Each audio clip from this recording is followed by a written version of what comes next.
Welcome back, students. In this exercise we are going to calculate compound interest. In your lower grades you would have learned how to calculate simple interest, right? That is principal into rate of interest into number of years upon 100, that is PRN upon 100.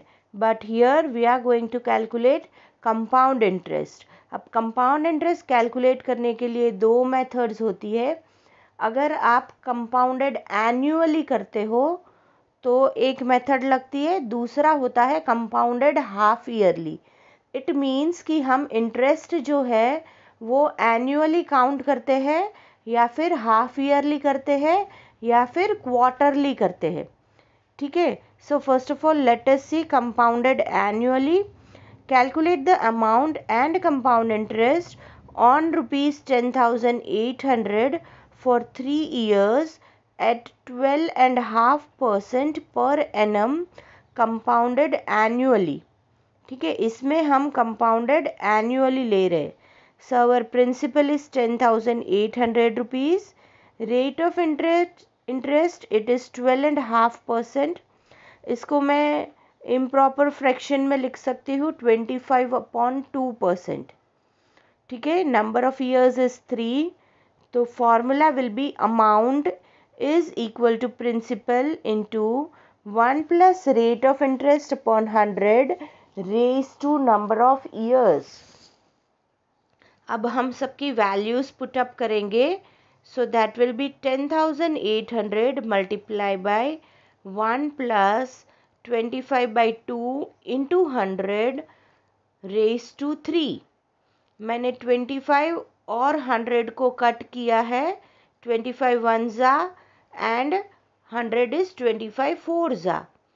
तो अब हमारे पास 25/200 के बदले बचा है 1/8. So the 8 will be LCM. ठीक है. तो 8 वन ज़ा 8 प्लस 1 9/8 बनेगा. ठीक है. So it is 10,800 multiply by 9/8 raise to 3 है, इसलिए हमें ये 3 बार लेना है. So 9/8 multiply by 9/8 multiply by 9/8. अगर हम इसका मल्टीप्लिकेशन और डिवीजन करेंगे then we will get 15,377.34 rupees. Now this was our amount. हमें इंटरेस्ट भी फाइंड करना था.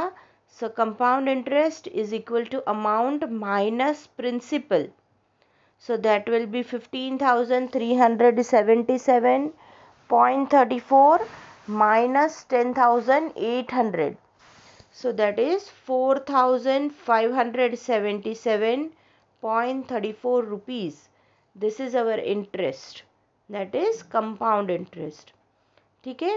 Now let us see how we can find the interest half yearly. ठीक है. So calculate the amount and compound interest on rupees 62,500 for 1.5 year at the rate 8% per annum compounded half yearly. ठीक है. हमें जो मिला है 8% वो per annum है. एनम मतलब एक साल का, 12 मंथ्स का. ठीक है. 8% पर एनम है तो हाफ ईयर का मतलब 6 मंथ्स का कितना होगा? That will be 4%. ठीक है. प्रिंसिपल हमने लिया है 62,500 rupees. Rate of interest it is 8% per annum which is equal to 4% per half year. ठीक है. पूरे साल का 8% है तो आधे साल का क्या होगा? 4%. अब नंबर ऑफ ईयर्स क्या है? 1.5 ईयर. 1.5 ईयर में हम कितने हाफ ईयर्स ले सकते हैं? That is equal to 3 half years. ठीक है. आधे आधे साल कितने गिन सकते हैं हम? 3, क्योंकि हमें इंटरेस्ट हाफ ईयरली काउंट करना है. ठीक है. Now we have to take our formula. That is amount is equal to principal multiply by 1 plus rate of interest upon 100 raise to number of years. Let us put up our values. So principal is 62,500 multiplied by 1 plus 4 upon 100 raised to 3. मैंने rate of interest and number of years half year का जो find किया था वो लिया है. ठीक है. We can cut 4 and 100, that is 4 1s and 4 25s. अब ब्रैकेट के अंदर हमारा 25 LCM बन जाएगा. So that will be 25 multiplied by 1 which is 25 plus 1 that is 26 upon 25 raise to 3 है तो हमें ये ब्रैकेट 3 बार लेना है. So that will be 62,500 multiplied by 26 upon 25 into 26 upon 25 into 26 upon 25. अब 25 का क्या होता है 625. तो पूरा 625 ऐसे ही गया. अब वहाँ पे 100 बचा है तो मैंने तीसरे 25 से उस 100 को कट किया है. सो 25 1s and that is 4s. ठीक है. तो हमारे पास न्यूमरेटर में अब बचा है 4 multiply by 26 multiply by 26 again multiply by 26 और न्यूमरेटर में डिनोमिनेटर में सिर्फ 1 बचा है. ठीक है. सो by multiplying this 4 numbers we get 70,304 rupees. This is our amount.